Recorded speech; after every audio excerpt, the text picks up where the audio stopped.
June 5th, 2012. I'd like to call our meeting to order. I'd like to begin by introducing my board members, and I will start with our newest board member, Stephen Moore. Stephen is going to be very spoiled after today because he's going to think that all of our board meetings are as simple as the one we have before us, and he's going to go home and tell his wife, this is really a good gig I've got here. We just kind of took things on consent and heard from a few people, and everybody was happy, and we went home. But get ready, Stephen. No. To my right, board member Tam Doduk, and to my left, Vice Chair Francis Spivey Weber. Most people are on vacation today, so Mr. Bishop and Ms. Turkovich are filling in the lead roles here with Phil Wiles. Which of you would like to kind of introduce who I haven't already introduced? I guess I've already introduced them all, huh? Yeah, you did. You took away my thunder there. So, you're going to think being the executive director is just like it is today, too, huh? You're exactly. Go off just in a little daze. Good morning, Chairman. Today we have to my right Chief Deputy Karen Turkovich, to my left Assistant Chief Counsel Phil Wiles, and assisting today is Janine Townsend. And we have Gita Jr., too? Yes. Thank you. And Tanya is helping out. In all seriousness, we do have an evacuation procedure that I often make light of, but it's important. If you do hear a warning siren or bell go off, please exit through one of the two exit doors to the rear of the room, across the street, and wait for the all clear signal. I would like to let you know that this meeting is being webcast and recorded, so if you do come to the microphone, please identify yourself and whom it is you're representing. And last and most importantly, all the electronic umbilical cords that all of you have that keep your day in functioning mode, please turn them off or put them on silent if you would. With that, at every meeting we have an opportunity for public forum where a member of the public has the opportunity to come before the board speaking about matters that are not pending. I do have one card from Sarah Amadea. Sarah, would you like to come up?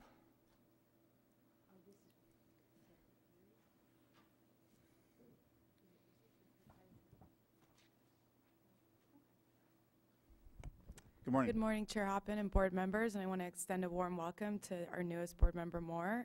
My organization is California Coastkeeper Alliance, and I look forward to working with you closely. Just wanted to make a short statement. I noticed that tomorrow's scheduled desalination panel was postponed until further notice, and I just want to encourage the board to reschedule this informational workshop as soon as possible. Our groups and stakeholders we work with, including Natural Resources Defense Council, are anxious to provide input into this process and want to do so early in the process, and just encourage the board to move quickly to reschedule. Thank you. Thank you. Jonathan or Karen, does staff have any sort of estimated time frame at this point? I know that we all appreciated the additional time to read the 100 plus and 250 plus pages of documents. But any estimate as to when? Well, we seem to be having a little bit of problem with the sea urchins, and they're not wanting to spawn and needing that as part of the final toxicity. And so that's been delaying things. I don't have an estimate for you today, but as soon as we are able to finalize that toxicity report, then we will schedule the. Thank you. Thank you, Tim.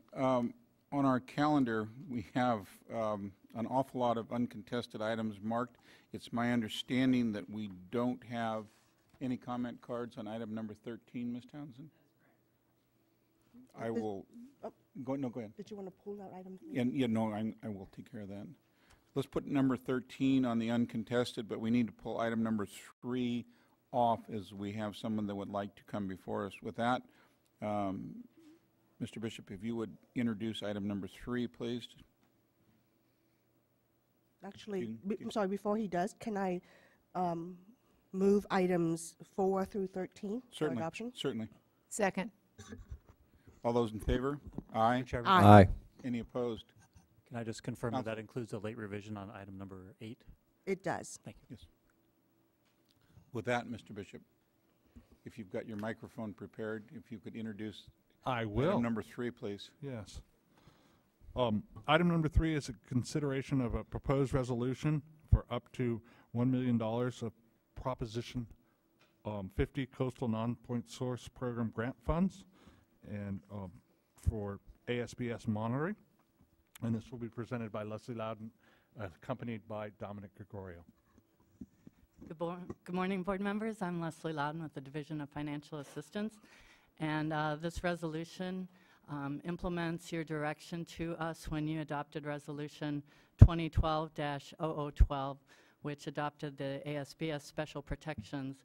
And you asked staff to bring back a resolution to you to commit up to $1 million for additional regional coordinated monitoring in ASBS.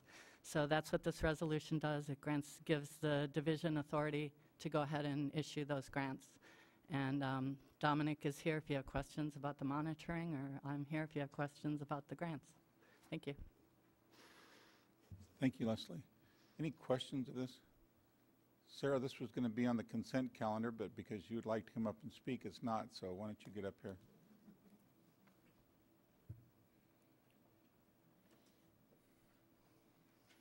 Good morning again, board members. Sarah Manzata for the California Coastkeeper Alliance. On behalf of CCK, I just want to support the board's adoption of this resolution to commit up to $1 million to ASBS regional monitoring. While we oppose the board's adoption of exceptions to the ocean plan prohibition against waste discharges to ASBS in March of this year, we strongly support the commitment of this funding. We believe that coordinated regional water quality monitoring in ASBSs are essential to collect comprehensive information about the impacts of discharges to the state's 34 ASBSs, specifically to implement the policy effectively with respect to establishing ocean reference areas, to understand natural water quality standards, and to determine whether the current definition of minimal development in the policy is one that actually protects watershed degradation. Further, this coastal water quality monitoring is also critical in protecting our state's multi-million-dollar investment in marine resource protection through the Marine Life Protection Act. So just strongly support your adoption of this resolution and your commitment to this funding.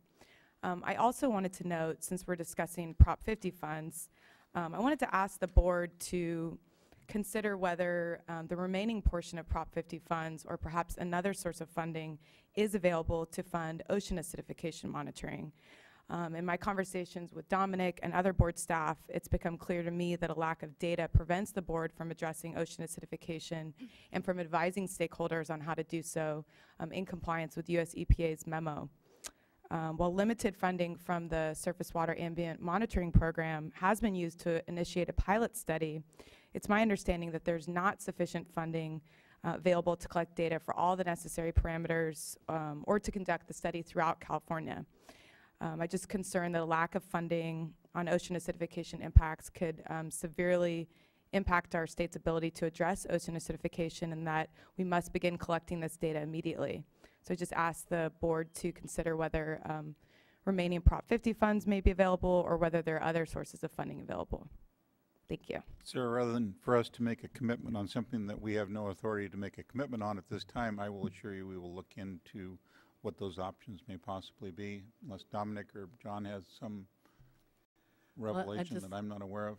I wanted to mention that the other direction that you gave us with when you adopted the special protections was to use the $1 million for ASBS monitoring and to use the remainder of the Prop 50 and 13 coastal funding for BMP implementation in ASBS. So that money was essentially earmarked for the ASBS implementation. So we are going to be bringing an item back to you for the grants, the implementation grants, after the ASBS monitoring occurs and we know where the BMPs would need to be implemented. But right now we're kind of holding that money in reserve. It's about $15 million for ASBS implementation, which would be coming forward probably in about 2 years. Thank you, Leslie. My recommendation, and this goes to all of you and some of the staff, ocean acidification is certainly much bigger than the water board. It's not just a water board issue. It's something that is of interest to the monitoring enterprise, to CalOS, to a number of SWRCB, a number of agencies that are out there. And Kat Coleman now, who is the executive director for the Ocean Protection Council. I recommend that a group be pulled together to look at what kind of monitoring is being done, is proposed to be done, is needed for oceans in all of its, in all of its different areas, and see where we fit and what we can do from a financial perspective as well as from an expertise perspective, rather than dealing with this just us. But we should be absolutely center on working this out. So that would be my my request for staff to get in touch with Kat and to ask her to, and the secretary too, to ask them to convene a group to look at this. May I briefly respond? I just wanted to say thank you, Board Member Spivey-Weber, for those comments. I've also been talking with board staff about the possibility of convening some kind of workshop, either at the staff level or at the board member level, to consider ocean acidification and all the research that's happening and how the State Water Board can plug in. So look forward to working with you on that. I would certainly second Fran's comments. I'm always mindful, though, that of the board top 10 or so priorities, 3 of them are being handled out of the oceans group. And so I'm looking specifically to Dominic, and should this item proceed further, and when you come back to us with whether a suggestion for funding or a work group or something, please also apprise us of how that impacts your work, and especially your focus on the trash policy, the desalination policy, and the 7 quality objectives, which are 3 of the board's highest priorities for your group. So just a really quick response. Because we are so busy in the ocean unit, I have basically leaned on the surface water ambient monitoring program to take the lead on ocean acidification monitoring. And although it's in the triennial review for the ocean unit and the ocean plan, as it was actually listed as a high priority in that document that you approved. I've asked Shakura and the SWAMP program to help out because the ocean unit is so busy. Thank you. Thank you, sir. Thank you. With that, I will. One thing. Yes, I'd like to second the board members' comments on this issue. I see some nexus with the item we're discussing, with the ASBS monitoring. Obviously, pH is a core monitoring item.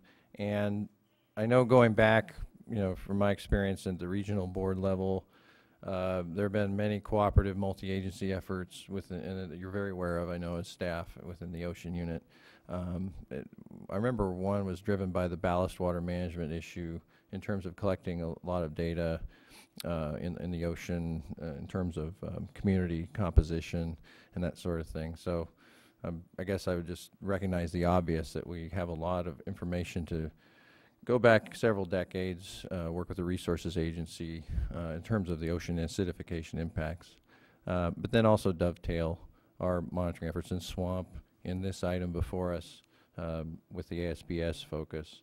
So I think you can hear that the board's very well aware that we're involved. Board member Spivey-Weber correctly points out that ocean acidification is much larger than our watershed focus in the ASBS protection group. So there's a nexus that's obvious that I'd like to acknowledge, and we'll certainly be interested in participating in those important discussions.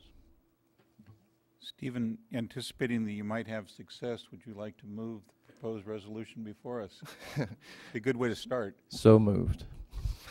I will second. All those in favor? Aye. Aye. Thank you. Ms. Turkovich or Mr. Bishop? No, that's what I'm trying to do. Did you and Janine get together and gang up on me, or what? What I was trying to say before I was spoken to by my mother, on the informational items, knowing that Mr. Oglesby has some time constraints, if we could deal with informational item number 16 prior to number 14, understanding that 15 has been pulled, I would appreciate it, if that's all right with Vice Chair Francis Spivey Weber. That is fine with us. And would you like me to introduce that item? Yeah, if you would, please. Thank you.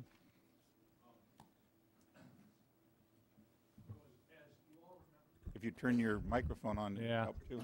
this is just too much for me, the pressure. As you all remember, when we adopted the policy on once-through cooling power plants, we included the development of a interagency task force called the SWRCB.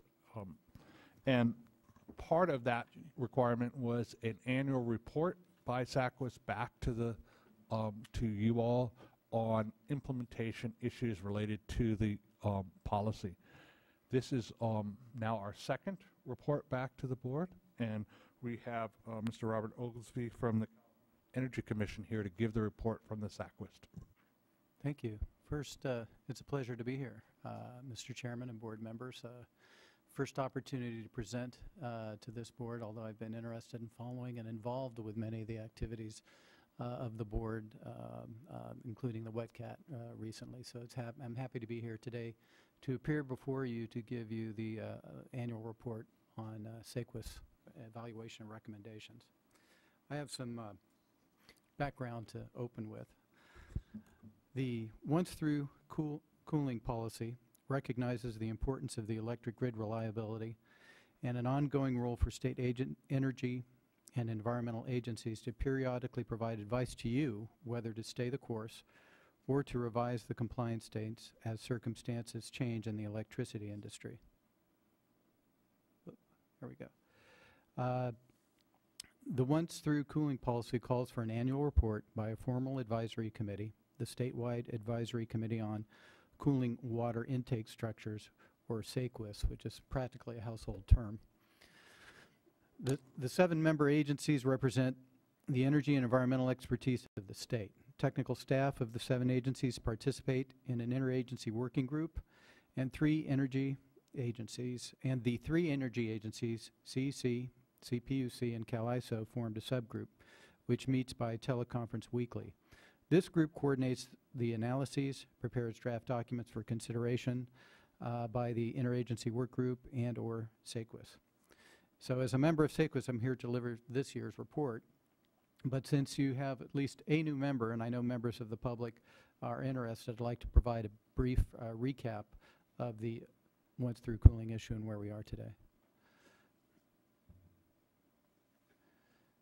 Having the correct amount, location, and capabilities of power plants is critical to electric grid reliability. Further, there are obligatory standards that system operators like ISO, LADWP have to meet. These are sanctioned by the Federal Energy Regulatory Commission, established by the North American Electric Reliability Corporation, and modified in limited ways to be suitable for the Western interconnection by the Western Electricity Coordinating Council, or WEC. Approximately 30% of California's electricity generating capacity comes from power plants that use once-through cooling. The electrical grid in California was built around these coastal facilities because they originally used oil that was tankered in and stored on site. These facilities mostly were built in the 50s, 60s, and 70s. They were converted to natural gas as the primary fuel when the federal prohibitions against using natural gas were repealed in the early 1980s. The state's electricity transmission infrastructure was built to distribute the energy from these once-through cooling plants, and as California became more urbanized, it has become increasingly difficult to build new transmission lines. The LADWP transmission system is an example of an older system that is extremely difficult to change due to urban development. In fact, in its request for changes to the once-through cooling power plant compliance dates, LADWP cited the inability to modify its transmission system as the key argument for having to replace its current once-through cooling facilities by repowering them in the same locations. More generally, the ISO system has numerous load pockets that represent areas which the transmission system creates islands that cannot be satisfied by imports and which must have some amount of internal generating facilities in order to assure reliability for electricity users. Such load pockets with once-through cooling facilities exist in San Diego, Los Angeles, Ventura, Big Creek, and the Bay Area. This further complicates the decisions and timetables that implement the once-through cooling phase-out. Furthermore, it can be easier to repower an old power plant on-site than to build a wholly new one in a greenfield location. In the South Coast, for example, the Air District exempts a power plant owner from providing offsets if they retire an existing facility and replace it with an advanced technology at and a capacity no larger than the retired one. So it's difficult to relocate a power plant infrastructure even though power plants are no longer need to be located next to the ocean for once-through cooling. The once-through cooling policy has two options called tracks. Track 1 requires power plant owners to shut down and replace once-through cooling plant with evaporative cooling. Track 2 allows power plant owners to satisfy the requirements through water intake structure modifications if replacing the cooling process with the equivalent of evaporative cooling towers can be shown to be infeasible. A few of the once-through cooling facility owners proposed Track 2 in their implementations plan submitted April 2011. Recently, one of these requested an opportunity to revise its plan by shifting from Track 2 to Track 1 by repowering. Almost all once-through cooling power plants are 30 to 50 years old, so making a major investment in Track 2 modification is unlikely to be cost-effective. Generator owners proposing Track 1 intend to demolish the existing facility, and most will choose to build a new one at the same site using air cooling technologies. Over the past 2 years, older once-through cooling power plants have been retired at Haines, Humboldt, Potrero, South Base, and South Bay. Further retirements are imminent at Huntington Beach, Contra Costa, and El Segundo. With that background, let me return to the report at hand. The report addresses once-through cooling facilities not owned by LADWP and which have 2015 and 2017 compliance dates. LADW facilities are excluded since the Water Board reviewed LADWP power plants compliance dates in July 2011 and generally provided LADWP with additional time to phase out once-through cooling. There are 3 recommendations in the SAQUIS report. The Water Board, first, the Water Board should recognize that based on the projected capacity needs in the ISO Balancing Authority area, it may be necessary to modify final compliance dates for generating units. Second, the Water Board should direct its staff to require generator owners with near-term compliance dates to explain in writing by December 1st, 2012, the status of any necessary permitting activities to repower or retrofit these generating facilities. Finally, the Water Board should adopt SAQUIS's recommendations made last year to develop a compliance schedule on a unit-by-unit basis at existing power plants rather than on a facility-wide basis, and require generators to supplement their implementation plan annually as new information becomes available. Let me give you an example justifying recommendation 1, beginning with Huntington Beach. Currently, all 4 Huntington Beach units have a 12/31/2020 compliance date. In spring 2011, an energy company, AES, sold Huntington Beach 3 and 4 to Edison Mission Energy, who planned to shut down the facility and then to use the emission offsets to open a brand new 500 megawatt facility power plant at its Walnut Creek facility. So the Huntington Beach 3 and 4 units would be retired 8 years earlier than their official once-through compliance date. However, Huntington Beach Units 1 and 2 were not sold and are projected to operate until they are replaced by an entirely new Huntington Beach power plant that AES intends to begin licensing at the Energy Commission this month. Whether a new Huntington Beach power plant is built will be determined by the procurement guidance and that the CUP provides to the investor-owned utilities. So recommendation 1 advises the Water Board that the situation is dynamic and the deadlines for once-through cooling phase-out may need revision. And it also supports recommendation number 3. Recommendation number 2 suggests the Water Board require generator owners to explain in writing the necessary permitting activities to support their implementation plans. The interagency work group found that some plants lack specificity, especially those proposing Track 2 compliance. In general, the energy agencies question whether Track 2 compliance is feasible, and the delays involved in conducting the necessary tests and demonstrations of the proposed technology eat up valuable time if retirement and repowering is ultimately the only way to go. If Track 2 is actually feasible, the energy agencies want greater assurance that the generator owners have fully thought through what it takes to implement Track 2. Recommendation 3 urges the Water Board to revise the once-through cooling policy to require compliance dates by unit rather than in common for the entire facility. The Water Board has already accepted this approach in practice for the revisions to the LADWP compliance dates. The LADWP's Haynes and Scattergood units have quite different compliance dates, sometimes 10 years apart. El Segundo units have a 2015 compliance date, but Unit 3 will be retired in 2013, and the plant's owner has asked that Unit 4 compliance date be extended to 2017. There are major differences in the situations for the Moss Landing units, even though they currently have a common 2017 compliance date. Moss Landing 5 and 6 are huge, old facilities, do not make sense to refit with improved cooling structures. Moss Landing units 1 and 2 are new combined cycles, about 10 years old, which are probably the last power plants to be built in California with once-through cooling technologies. Let me now briefly review the status of the power plants covered in this report. Overall, the report does not recommend revisions to the compliance dates for the schedule now in place for the once-through cooling phase-outs. The report reviews these situations for 6 facilities, which I'll briefly summarize, beginning with Contra Costa.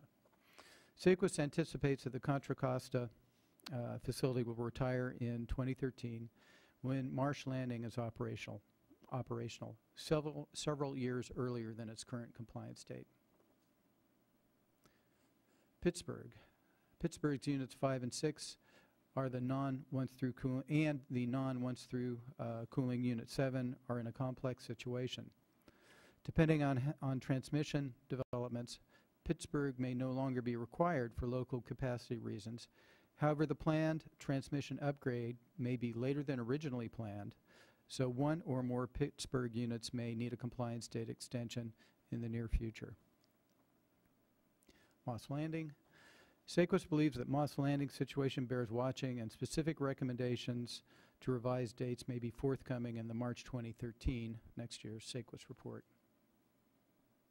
Morro Bay. Morro Bay is not a critical facility from either a local or zonal perspective, so it is likely to simply retire on or before its 2015 compliance date. El Segundo Unit 3 will retire earlier than its 2015 once-through cooling compliance date as part of the permitting conditions for the El Segundo repower now under construction, but it is unclear what will happen to El Segundo Unit 4. Since it is not now in Energy Commission permitting, nor does it have a power purchase agreement, it is impossible to repower by 2015. The ISO has determined that much of the coastal Los Angeles once-through cooling facilities need to be replaced for western Los Angeles local capacity purposes. But whether El Segundo 4 will be one of the units repowered cannot be known until 2013 or later following CPUC procurement authorization to SC&E and SC&D's conduct of an RFO to secure bids from generators. And finally, the Encina facility. Encina's fate is now closely linked to the continued operation of the San Onofre nuclear facility. Assuming SONGS was available, which it's now not, the ISO studies have revealed that all of the future scenarios they addressed, that most of Encina's capacity would need to be repowered.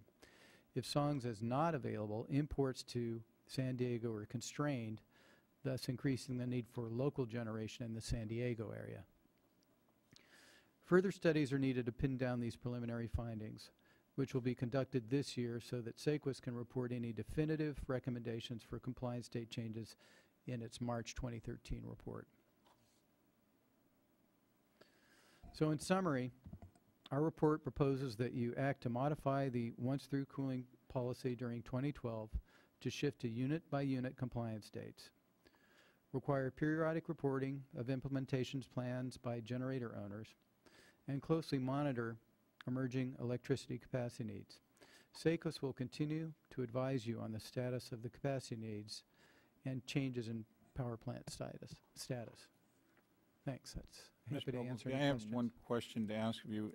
When we went through this process, which if you followed it, it was very grueling and cost us a board member or two. There was concern expressed by many of the independent power providers that if they were not able to secure a power purchase agreement, that they wouldn't be able to show an ROI on the investment we were asking them to make. Can you tell me if that has come to pass? Because it was certainly a concern that I had that the independents could be gamed. They would have a site that had, you know, value because of the transmission lines and the issues you raised earlier about the difficulty in establishing new transmission lines, but yet if they couldn't secure long-term power purchase agreements, they might not be able to secure financing or justify the investment. Has that come to pass at all in your review? Or? Power purchase agreements are a key component of any of these power plants, and they kind of vary by site to site about what the status is. Some facilities have existing power purchase agreements, some don't. And so it's really part of the business arrangement that needs to be made as these things come together. We can provide a more comprehensive status report on a facility-by-facility basis if that's helpful to you. My concern at the time was that potentially we were creating a situation by virtue of our requirements that could put an independent power provider in a spot where they could be gamed by someone else that might really want their facility or the site and just not provide them with a contract that would, you know, help them secure the financing necessary to go forward. So if we could hear more about that at a later date, I would appreciate that. Okay, we'll provide some additional information on that, or a briefing if you prefer. Okay.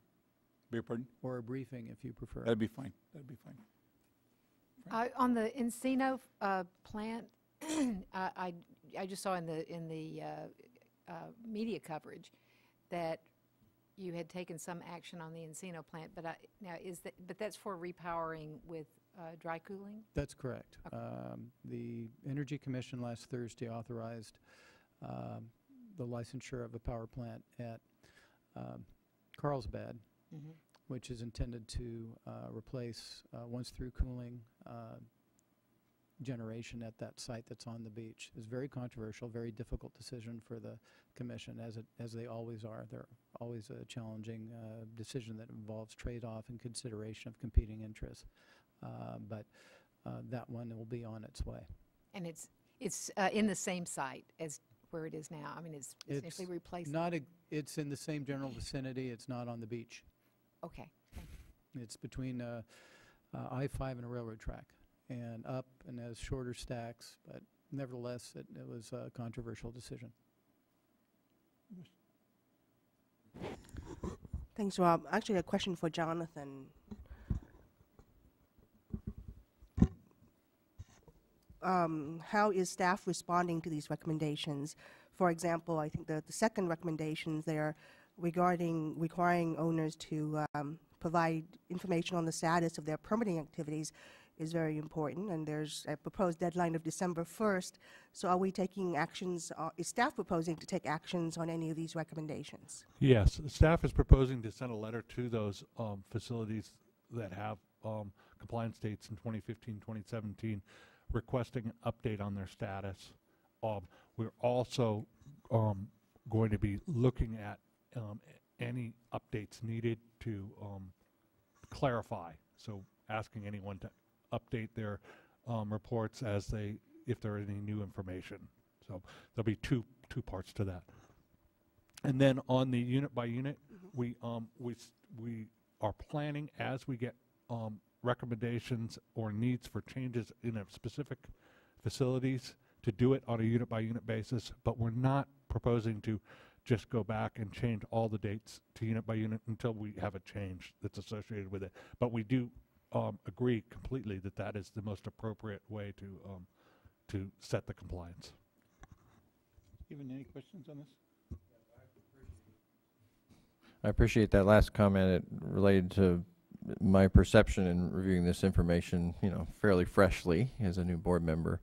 I was under the impression that LA Department of Water and Power has already moved toward unit by unit planning, and it makes a lot of sense to me. As a civil engineer, I've done pump station rehabilitation, so I know about the logistics of retrofitting existing facilities and the constraints. So I'm under the impression that now the rest of the state power plants are looking at those kind of modifications. Could it be said that they're a little, behind LA as far as planning the specific facilities unit by unit? Well, we're in a little bit different situation with the independent power generators. My expectation is from this report you saw that we will be getting some more specific information about certain power plants next year on changes to the schedule. And as we make changes to the schedule, we will do it on a unit by unit basis. And I expect that that'll happen, except for those that are retiring in wholly, but for the rest of them. And then one just there wasn't a slide that explained track 1 versus track 2. Track 2's more infeasible. Track 1 is that more or less just a retrofit on site, or a repower? So actually the technical definition of track 1 is that they replace the cooling structure with something equivalent to recycled wet cooling, which uses only 7% of the water. So it would be recycled wet cooling or air cooling.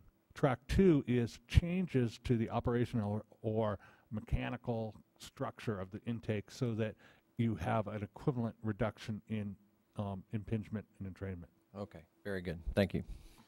Mr. Oglesby, a mechanical question. I know from my perspective, and I believe from that of our colleagues, when the SACWITS group was put together, the oversight to deal with what we had mandated was critical, I think, to all of us. As you've been involved, does it function well for you? I mean, are people actively participating and performing the scrutiny and the oversight that we hope would go into this process? Or, sometimes people get all excited about being on something, then for whatever reason their enthusiasm wanes as they go forward. Are you happy with the participation you get, I guess would be a good question. Well, I'm not aware of any frustrations of lack of participation. I think it's a very active group. The interagency work group in particular has been very dedicated, and including doing the analysis, making sure the studies are done, and reporting back on a timely basis so that the SACWIS group as a whole can assimilate their input on this. My impression is that it's a very active group that includes the highest expertise that the state has in each of these agencies. Certainly that was the answer I hoped I would hear. Very good. We have a couple of speakers. Angela Kelly.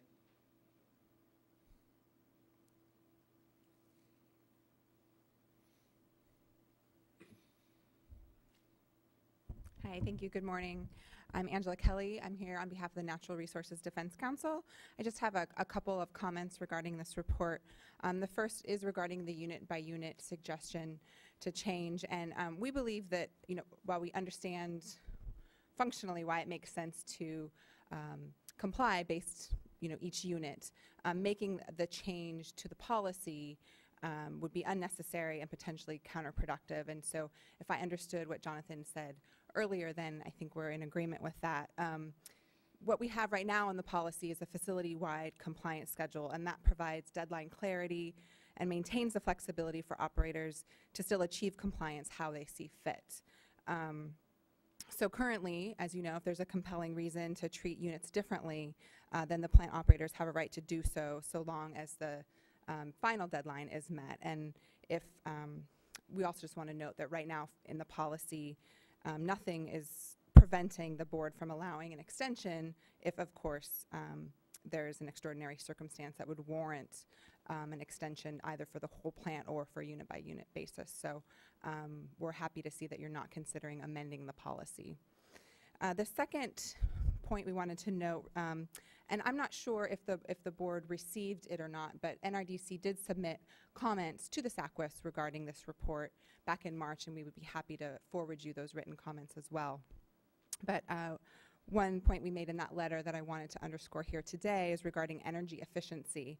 And we believe that the SACWIS report right now is based on some incomplete and inadequate estimates of energy efficiency savings. And of course, this could lead to a greater likelihood of extending compliance dates unnecessarily. We note that, of course, the SACWIS is not at this time recommending any compliant date extension, but in the future, we really would hope that the SACWIS and State Water Board would work very closely with the CPUC and the CEC to do proper modeling to include increased energy efficiency forecasts. Of course, if we do account properly for that type of energy efficiency and local system grid reliability, then we would have a better real idea of what those energy needs are. So that's it. Thank you very much. Sarah?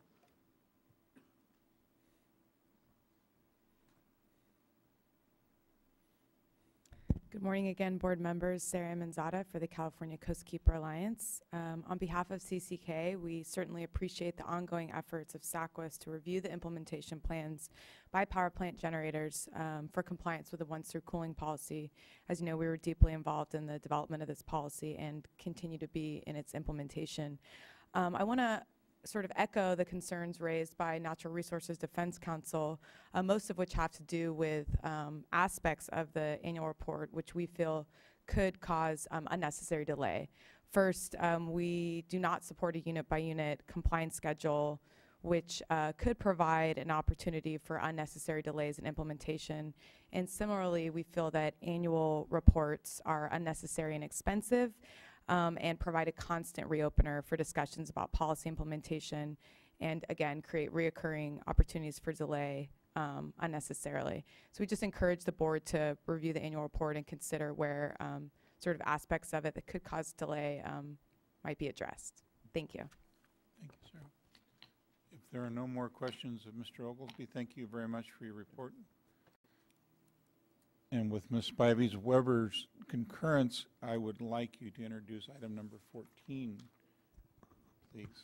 Yes. Okay. She concurs. Mr. Chair, this is an information item, just one of two updates on actions to improve the administration of the underground tank storage fund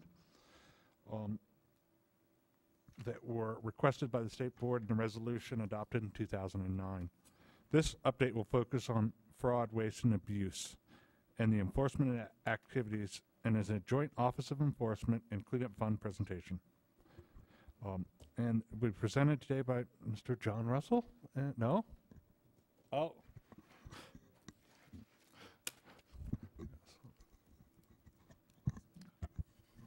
So, Chris, are you going to be leading our? I'm starting off. Oh, Lisa's going to start out. This is all stage coordinated. No. Good morning, Chair Hoppen and board members. I'm Lisa Babcock, the UST Cleanup Fund Manager. Excuse me. As Jonathan said, excuse me, this is a regular update to the board as directed by both State Water Board Resolutions 2009-42 and 2009-81 to address improvements to the administration of the UST Cleanup Fund and the UST Cleanup Program. The focus of this update is fraud, waste, and abuse, and is presented by both the Division of Financial Assistance and the Office of Enforcement. Future updates will provide information about the fund status and future, as well as implementation of the low-threat closure policy. Chris Kerrigan, Chief of the Office of Enforcement, will now share recent actions related to the Fraud, Waste, and Abuse Unit. Good morning, Chair Hoppen. Also, I want to introduce Kim Sellards, who's the Chief of the Fraud, Waste, and Abuse Unit in the Office of Enforcement. Good morning, Chair Hoppen, distinguished board members, Mr. Wiles, Mr. Bishop, Ms. Turgovich. I'm Chris Kerrigan. I'm the Director of the Office of Enforcement. This is the first time I've appeared before this distinguished board in that capacity. And I'm here today to report to you some good news, some bad news, and some better news. And keeping with tradition, I'm going to start with the bad news, and that is some unscrupulous contractors have defrauded the UST fund to the tune of a few $1,000,000. The good news is we caught them, and we're going to continue to catch them. As you may know, in cooperation with the Attorney General's office, the Office of Enforcement's Fraud, Waste, and Abuse Unit recently spearheaded an effort that resulted in a criminal prosecution of Hayden Environmental, Inc., one of the consultants who's been billing the funds, and their two principals, Kurt and Julie Hayden. This effort was led by Kim Sellard, sitting to my left, who for 2 years has been spearheading the Fraud, Waste, and Abuse Unit in the Office of Enforcement under Reed Sato's former direction. You may not know that the criminal proceeding alleges fraud in the amount of $250,000 for work not performed by the consultant, for overbilling for services, and for overbilling for equipment. And that in November of last year, the Attorney General's office executed a search warrant against the Haydens, and we obtained thousands of pages of documents, which Kim's unit assisted, actually took the leading effort in chronicling, summarizing, compiling, and documenting the various violations that the Attorney General's office is now alleging. We'll be following up this criminal action with civil claims for fines, penalties, and restitution against the Haydens, and we expect the amount of allegations to be about 10 times higher, and that is because of the burden of proof required for a criminal proceeding being beyond a reasonable doubt, and the Attorney General's office felt that the allegations in the criminal complaint could be proven beyond a reasonable doubt. But with the civil standard of preponderance of the evidence, we feel there's a significantly larger amount of fraud, and we intend to get our money back. We intend to get the state's money back. As you may recall, about 24 months ago, the Office of Enforcement's Fraud, Waste, and Abuse Unit was formed in an effort to ferret out and prosecute fraudulent claims against the fund after a $1.2 million judgment was obtained against a firm in Bakersfield known as E2C Environmental, Inc. And now for the better news. The better news is the Fraud, Waste, and Abuse Unit has also completed 2 additional administrative investigations which have been referred to the Attorney General's office for assessment and prosecution, either criminally or civilly. The Fraud, Waste, and Abuse Unit completed those investigations during the early part of the year, and we expect further criminal and civil filings imminently. We are also still working on several additional investigations that may be referred to the Attorney General's office in the near term. We've had very good media coverage for this Hayden prosecution, and we want to really get the word out that if you defraud the UST fund, we will catch you, we will prosecute you, and we will get the state's money back. That's what I have for you in today's update, and I wondered if you might have any questions for me. Chris, I do, and we talked briefly about it the other day, pardon me, but on fraud cases that aren't of the magnitude of the ones you've talked about, how are we going to handle, I wouldn't use the word petty, but smaller cases that don't rise to the threshold of the attention of the AG's office, I guess you might say, so we don't create a scenario where there's a threshold where people feel comfortable defrauding us out of a little bit because it's not high enough to get the Attorney General's attention. How are we going to do that?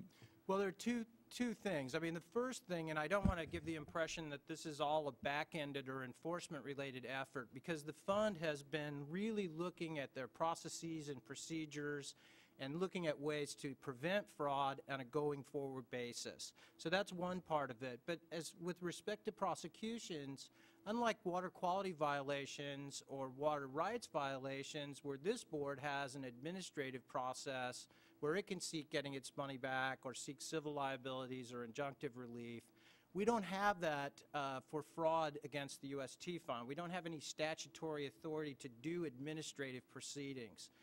So we're working with Rob Eagle in the Ledge office to try to develop some legislative fixes that would allow us to do administrative prosecutions, which, as you know, are much more efficient from a time perspective and a resource perspective. And that would keep us from, I guess, dying the death of 1,000 cuts, so to speak, and getting nickel and dimed out of a fraud in a significant way. Thank you. Any other questions? I just have a comment. One, thank you so much for the hard work that you've put in on this, and in recognition of how much time goes into preparing these cases. You mentioned 2 years, and there are many staff. But one of the kind of unintended positives that I was advised of just recently, I was walking into the building with a staff person who I hadn't seen in a while, and not any of the three of you. And I asked him what he was working on, and he told me that he was working in your unit. And he talked about how invigorated he had become in believing in not only what we're doing, but what we're trying to do to make sure that these things happen in the right way. So he was very, in terms of staff morale, he was really quite changed, actually, I would say. And so I just I say that to all of our units, that when there are programs that give people a sense that we're doing the right thing, and we're being careful with the state's money, and we're trying to emphasize the good things that can happen, but we don't let the bad things get away from us. It has many, many spillover effects that can be helpful. Thank you. So we're supposed to do, there's more questions. Mr. Moore. Oh, yes. Well, thanks for those comments. It's really important in terms of the effect on the organization. It seems to me, in my perception, what I feel is important here is kind of reinvigorating our relationship with the Attorney General's office. It's not always, the water issues, however important they are to every Californian, our partners in enforcement at AGs, it doesn't always, our issues don't always rise to the top. And what we've done here is provide a very tangible, important case that I really appreciate the staff efforts, and like you say, 2 years in the making, but that's a quantum leap for our organization, I believe, in terms of getting the attention, establishing a track record, and then as Chris mentioned, there's more on the way, but as Charlie mentioned, we can't go about doing every small case this way. And so I really support the efforts to have a legislative remedy to increase our administrative enforcement authority. I think this is a great success that we should celebrate. Thank you. And I will add to it, Chris, that it's not only the spoils that you potentially will collect on this, it's the attitude that will go out because of these actions that I think would possibly prevent a reasonable person from committing fraud, over a period of time. If they know one of their colleagues is getting away with something, all of a sudden things get to be very tempting. It's just human nature, I suppose. But I think this tends to change human nature a little bit, or reflect on a different aspect of human nature, if you will. So I think it's very important. I think there'll be a lot of benefits from this that we don't necessarily see, and that'll be the good part, because it'll preclude somebody from doing it, hopefully, in the future. So thank you all very much, and those that worked with you. I expected to see Reed slide down out of the ceiling on a rope with kind of one of those Rambo headbands on and a bandolier over each shoulder. He sort of disappointed me, but I'm sure he's watching. If you're watching, Reed, thank you very much. Yeah. And just before I turn it back over to Lisa, for a brief summary of the fund's efforts and what they're doing in-house, I wanted to really extend my appreciation to Kim Sellards, who has really developed the techniques and methods in conjunction with, she's worked with other states to develop methods for detecting fraud and ways to track it, and the staff that works for her, as Fran indicated, they're very dedicated and very much interested in seeing this effort succeed. And so I thank them. It's them that really deserve the credit here. And with that, I'll turn it over to Lisa. Well, now this is like, the lower key here now. It's the administrative part. So as you heard, examples of types of fraud uncovered to date have included charging for hours not worked and overbilling for work and equipment. The UST Cleanup Fund has implemented some administrative measures to help prevent and identify fraud, waste, and abuse in response to both a 2010 independent financial management audit of the Cleanup Fund as well as findings of the Office of Enforcement. During 2011, the State Water Board placed all open UST Cleanup Fund claims where active work is ongoing on annual budgets to implement cost containment recommendations. Approval of claim budgets annually based on current work phase and of the corrective action provides better cost controls and overall more attention to claim management. We have developed additional internal auditing. This includes more detailed review of reimbursement requests that meet certain criteria, including high-cost projects such as occur during the remediation phase. In addition, each claim prior to its closeout undergoes a retrospective audit to ensure only reasonable and necessary costs have been expended and that the claimants don't owe the fund resources, especially from double payments such as insurance reimbursements, where we've also paid. We've increased our communication and continue a dialogue with regulatory agencies on several specific claims in order to improve budget management. Finally, although it's not the intent of the fund to close claims for this purpose, it's also true that the smaller number of claims in the fund increases the oversight and therefore reduces the opportunity for fraud, waste, and abuse. During 2011, over 1,300 evaluations were completed on claims active for 5 years or more, while 204 cases were closed by regulatory agencies and the board that had at least one evaluation recommending case closure. And 872 claims were closed for UST sites that had been closed. So we closed out a number of claims that were complete from where the cases had been closed from previous years. There are additional measures that would allow the board to initiate and implement a more robust and comprehensive fraud, waste, and abuse program while still maintaining timely reimbursements to claimants for costs associated with cleanups at USTs. Some of these actions are administrative and others would take contract, regulatory, or legislative action. These include first, establish certain augmentations to enforcement ability that would allow for quicker response to fraud, waste, and abuse, as Chris was discussing. Second, implement electronic submittal of certain information. This effort relies on timely contracting to upgrade the fund's data management system and funding contracts without interruption for the data systems upon which the fund relies for fraud prevention and identification, which are SCUFUS, GeoTracker, and GeoTracker Gamma. And you were talking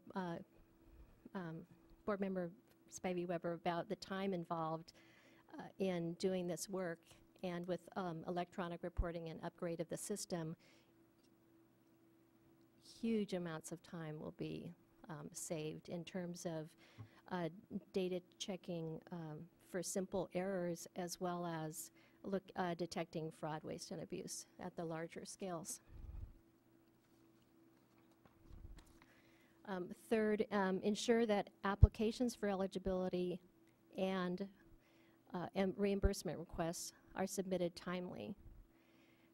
Current claimants are able to, currently, claimants are able to submit applications for claim eligibility years after UST releases have occurred, and active claimants are able to submit reimbursement requests for costs years after they have been incurred.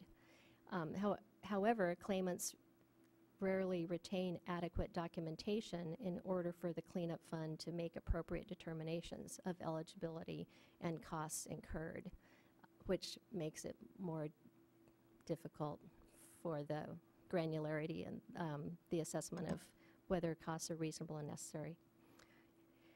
Fourth, continue identification of annual site budgets for active claims where the case is open and corrective action is working. In other words, the annual budgets continue that effort. There continues to be a perception among many that the claimants have an entitlement to $1.5 million per claim, regardless of the reasonableness or necessity of the work done at the sites, because it's a cap, not an entitlement. We don't have that much money. Lastly, penalize claimants who inappropriately divert reimbursement funds from the cleanup fund. In other words, claimants are reimbursed for costs but may not in turn pay the consultants. So do you have any questions? Thank you, Lisa, for that rundown. Well, I definitely do appreciate Chris and the enforcement team's work on fraud. I also appreciate you and your staff's work on the details and the process. They're certainly not as splashy, but they're just as critical. I do have a concern and actually a question. Well, it's not quite a concern yet. All the changes that you're contemplating sounds, logical from a process perspective. I'm aware, though, that sometimes, something that seems to make sense internally from a process perspective may have different implications and different effects when implemented on the grounds. And I know that once upon a time, we had stakeholder groups and whatnot where I think staff was, engaging them in identifying some of the problem areas and needs for improvement. Are you still utilizing some of those stakeholders to bounce these ideas off of them to get, reactions, sort of like a reality check, if you will, as we implement these changes to make sure that they actually do accomplish the objectives we want and not serve as disincentive for the good folks out there who are actually doing good cleanup, efficient cleanup activities? Right. There's two parts to that. First of all, I don't think anything that I've described as what we have done and what we see as being improvements. I believe all of those have been part of the 2010 audit and the task force recommendations. I don't think any of this is new. Okay.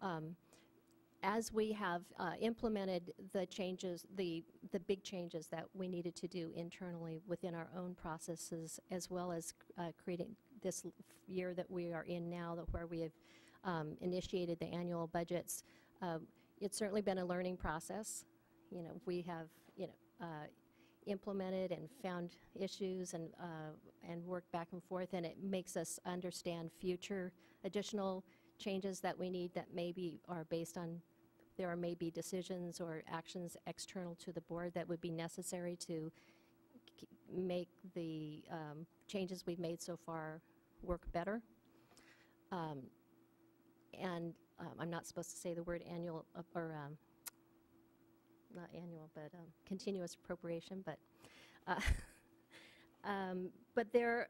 in addition, we certainly get feedback from claimants and groups, and we do have relatively regular meetings with the fund interest group, which is a group of folks who have been on the task force and created themselves to continue that discussion. So we do have those discussions, and as you know, we send out, one way we do send out the fund updates and FAQs.